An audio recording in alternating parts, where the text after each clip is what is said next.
तो आज हम पढ़ेंगे NCERT class 3 means class 6 chapter 1 अवधि में राम। तो चलिए शुरू करते हैं। यह कथा अवध की है और बहुत पुरानी है। अवध में सरयू नदी के किनारे एक अति सुंदर नगर था। अयोध्या सही अर्थों में दर्शनीय, देखने लायक, भव्यता जैसे उसका दूसरा नाम हो। अयोध्या को केवल राजमहल भव्य नहीं था, उसकी एक एक इमारत आलीशान थी। आम लोगों के घर भव्य थे, सड़कें चौड़ी थी, सुंदर बाग बगीचे, पानी से लबालब भरे सरोवर, खेतों में लहराती हरियाली, हवा में हिलती फसलें सरयू की लहरों के साथ खेलती थी। अयोध्या हर तरह से संपन्न नगरी थी। संपन्न कोने अंतरे तक बिखरी हुई, सभी सुखी, सब समृद्ध। दुख और विपिनता को अयोध्या का पता नहीं मालूम था या उन्हें नगर की सीमा में प्रवेश की अनुमति नहीं थी। पूरा नगर विश्लेषण था, अद्भुत और मनोरम। उसे ऐसा होना ही था। वह कौशल राज्य की राजधानी थी। राजा दशरथ वहीं रहते थे। उनके राज में दुख का भला क्या काम। राजा दशरथ कुशल योद्धा और न्यायपति से शासक थे। महाराज अज के पुत्र, महाराज रघु के वंशज, रघुकुल के उत्तराधिकारी। रघुकुल की रीति नीति का प्रभाव हर जगह दिखाई देता था। सुख समृद्धि से लेकर बात व्यवहार तक लोग मर्यादाओं का पालन करते थे, सदाचारी थे, पवित्रता और शांति हर जगह थी। नगर में भी लोगों के मन में थी। राजा दशरथ यशस्वी थे, उन्हें किसी चीज की कमी नहीं थी। राज सुख था, कमी होने का प्रश्न ही नहीं था। लेकिन उन्हें एक दुख था, छोटा सा दुख, मन के एक कोने में छिपा हुआ। वह रह कर उभर आता था। उन्हें सालता रहता था। उनकी कोई संतान नहीं थी। आयु लगातार बढ़ती जा रही थी। उनकी 3 रानियां थी, कौशल्या, सुमित्रा और कैकेयी। उन रानियों के मन में भी बस यही एक दुख था, संतान की कमी। जीवन सूना सूना लगता था। राजा दशरथ से रानियों की बातचीत प्राय इसी विषय पर आकर रुक जाती थी। राजा दशरथ की चिंता बढ़ती जा रही थी। बहुत सोच विचार महाराज दशरथ ने इस संबंध में वशिष्ठ मुनि से चर्चा की। उन्हें पूरी बात विस्तार से बताई। रघुकुल के अगले उत्तराधिकारी के बारे में अपनी चिंता बताई। मुनि वशिष्ठ राजा दशरथ की चिंता समझते थे।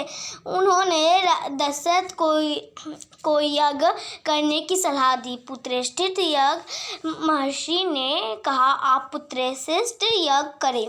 महाराज, आपकी इच्छा अवश्य पूरी होगी। यज्ञ महान तपस्वी श्रेयांग्र की देखरेख में हुआ। पूरा नगर उसकी तैयारी में लगा हुआ था। यज्ञशाला सरयू नदी के किनारे बनाई गई। यज्ञ में अनेक राजाओं को आमंत्रित किया गया। तमाम ऋषि मुनि पधारे। शंख ध्वनि और मंत्रोच्चारण के बीच एक एक कर सबने आहुति डाली। अंतिम आहुति राजा दशरथ की थी। यज्ञ पूरा हुआ। अग्नि के देवता ने महाराज दशरथ को आशीर्वाद दिया। कुछ समय बाद दशरथ की इच्छा पूरी हुई। तीनों रानियां पुत्रवती हुई। महारानी कौशल्या ने राम को जन्म दिया। चैत्र माह की नवमी के दिन रानी सुमित्रा के 2 पुत्र हुए, लक्ष्मण और शत्रुघ्न। रानी कैकेयी के पुत्र का नाम भरत रखा गया। राजमहल में सुख ही छा गए। नगर में बधाइयाँ बजने लगी, मंगल गीत गाए गए। हर और खुशी उत्सव जैसा दृश्य राजा दशरथ प्रसन्न थे। उनकी मनोकामना पूरी हुई। प्रजा प्रसन्न थी कि राजा दशरथ की चिंता दूर हुई। नगर में बड़ा समारोह आयोजित किया गया। धूमधाम से आयोजन में दूर दूर से लोग आए। राजा दशरथ ने सबको पूरा सम्मान दिया, उन्हें कपड़े, अनाज और धन देकर विदा किया। चारों राजकुमार धीरे धीरे बड़े हुए। वे बहुत सुंदर थे। सुदर्शन साथ खेलने निकलते तो लोग उन्हें देखते रह जाते। आंखें उनसे हटती ही नहीं थी। चारों भाइयों में आपस में बहुत प्रेम था। वे अपने बड़े भाई राम की आज्ञा मानते थे। खेलकूद में लक्ष्मण प्राय राम के साथ रहते।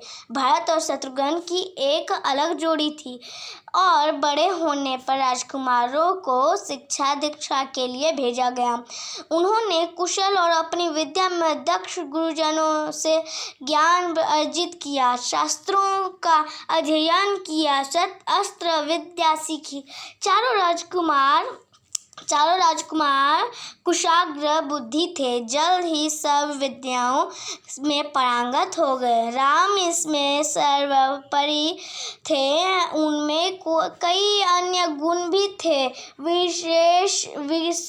विवेकशालीन और न्यायप्रियता। राजा दशरथ को राम सबसे अधिक प्रिय थे। ज्येष्ठ पुत्र होने के कारण और इन मानवीय गुणों के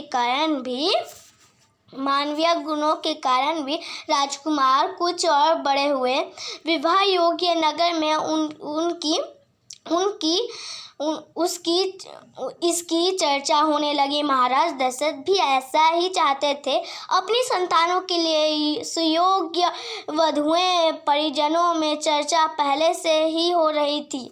बाद में पुरोहितों और भी इसमें शामिल कर लिया गया।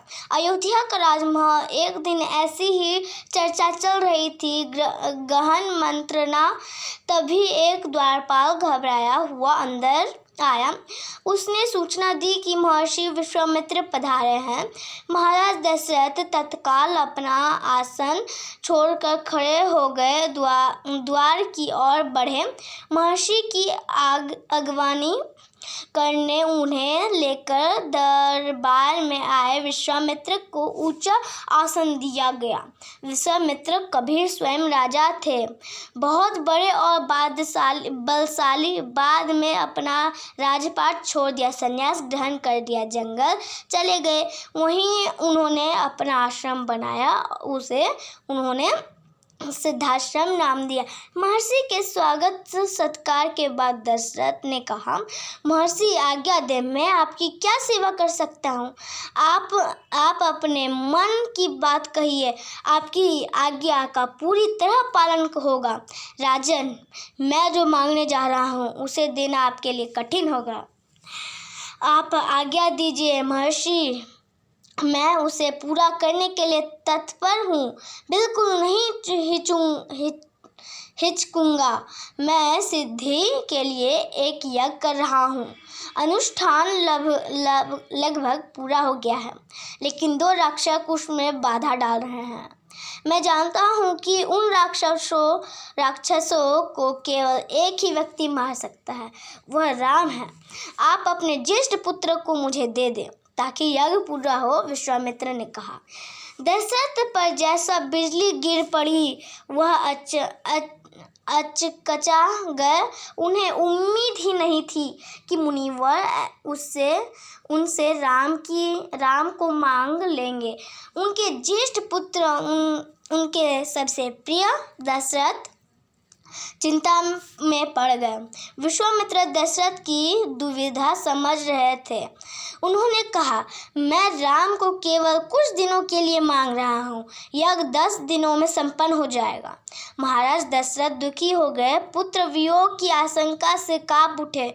दरबार में सन्नाटा छा गया। दशरथ की दशा देखकर मंत्री चिंतित थे पर चुप थे। महर्षि वशिष्ठ शांत थे। इतने में दशरथ कांप कर बेहोश हो गए। होश आया तो डर ने उन्हें फिर पर जकड़ लिया। मूर्छित होकर दोबारा गिर पड़े। संज्ञा शून्य पड़े रहे। महर्षि विश्वामित्र का क्रोध बढ़ा जा रहा था। दरबार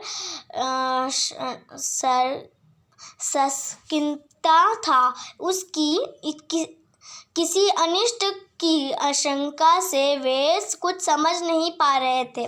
महर्षि और महाराज के बीच संवाद में कुछ बोलना उचित भी नहीं था। मुनि वशिष्ठ चुपचाप आकर महाराज दशरथ के पास खड़े हो गए।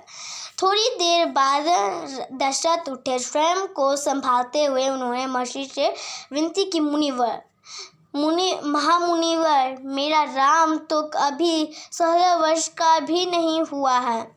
वह राक्षसों से कैसे लड़ेगा? राक्षस मायावी हैं। वह उनका छल कपट कैसे समझेगा? उन्हें कैसे मारेगा? इससे अच्छा तो यही होगा कि आप मेरी सेना ले जाएं। मैं स्वयं आपके साथ चलूं, राक्षसों से युद्ध करूं। महर्षि विश्वामित्र ने कोई प्रतिक्रिया व्यक्त नहीं की। क्रोधित थे पर उसे व्यक्त नहीं कर रहे थे। उन्हें अपने यज्ञ के नियम याद थे। क्रोध करने से यज्ञ खंडित हो जाता, अनुष्ठान अधूरा रह जाता। मैं राम के बिना नहीं रह सकता महामुनि, एक पल भी नहीं। आप राम को छोड़कर जो चाहे मांग ले, उसे मत ले जाइए। मैं राम को नहीं दूंगा, बिल्कुल नहीं। वह मेरी बुढ़ापे की संतान है। मैं उसे बहुत प्रेम करता हूँ। महर्षि का क्रोध भभक उठा। दरबार मंत्रीगण और ऋषि मुनि कहते सकते में आ गए, आप रघुकुल की रीति तोड़ रहे हैं। राजन, वचन देकर पीछे हट रहे हैं। यह बर्ताव कुल के विनाश का सूचक है। आप जानते हैं कि मैं स्वयं दुष्ट राक्षसों का संहार कर सकता हूँ, लेकिन मैंने संन्यास ले लिया है। अगर आप राम को नहीं देंगे तो मैं यहाँ से खाली हाथ लौट जाऊंगा। बात बिगड़ी देखकर मुनि वशिष्ठ आगे आए। राजा दशरथ को समझाए। राम की शक्ति के बारे में प्रतिज्ञा तोड़ने के संबंध में महर्षि विश्वामित्र के साथ रहने पर राजकुमार राम को होने वाले लाभ के बारे में। राजन, आपको अपना वचन पूरा करना चाहिए। रघुकुल की रीति यही है। प्राण देकर भी अपने पूर्वजों ने वचन निभाया है। आप राम की चिंता न करें। महर्षि के होते उनका कोई कुछ नहीं बिगाड़ सकता। महाराज दशरथ की चिंता कुछ कम हुई, पर मन अब भी खिन्न था। पुत्र बिछोह का दुख, पुत्र बिछोह, इसमें वियोग होगा, का दुख सभी तर्कों पर भारी पड़ रहा था। गुरु वशिष्ठ ने कहा, महाराज, महर्षि विश्वामित्र सिद्ध पुरुष हैं, तपस्वी हैं। उनके अनेक गुप्त विद्याओं के जानकार हैं। वह कुछ सोचकर ही यहाँ आए हैं। राम उनसे अनेक नई विद्याएं सीख सकेंगे। आप राम को महर्षि विश्वामित्र के साथ जाने दे। राम को उन्हें सौंप दे। दशरथ ने मुनि वशिष्ठ की बात दुखी मन से स्वीकार कर ली, लेकिन वह राम को अकेले नहीं भेजना चाहते थे। उन्होंने विश्वामित्र से आग्रह कहा कि वे राम के साथ उन्हें छोटे भाई लक्ष्मण को भी ले जाएं। भाई को भी ले जाए। महर्षि विश्वामित्र ने महाराज दशरथ का यह आग्रह स्वीकार कर लिया। राम और लक्ष्मण को तत्काल दरबार में बुलाया गया। महाराज दशरथ ने उन्हें अपने निर्णय की सूचना दी। दोनों भाइयों ने उसे सहर्ष स्वीकार कर लिया। सिर झुकाकर आदर सहित इसकी सूचना माता कौशल्या को दी गई। बताया गया कि राम और लक्ष्मण वन जा रहे हैं। महर्षि विश्वामित्र के साथ नितांत गंभीर माहौल में स्वस्तिवचन हुआ। शंख ध्वनि हुई, नगाड़े बजे। महाराज दशरथ ने भावुक होकर दोनों पुत्रों का मस्तक चूमकर उन्हें महर्षि को सौंप दिया। दोनों राजकुमार बिना विलंब किए महर्षि के साथ चल पड़े बियर और भयानक जंगलों की ओर। विश्वामित्र आगे आगे चल रहे थे, राम उनके पीछे थे। लक्ष्मण राम से 2 कदम पीछे अपने धनुष संभाले हुए, पीठ पर तुनीर बांधे, कमर में तलवारें लटकाए। तो हम लोग का चैप्टर हो गया है। तो अब हम रुक जाते हैं, अगले वीडियो के साथ मिलेंगे। तो अब तक के लिए बाय बाय।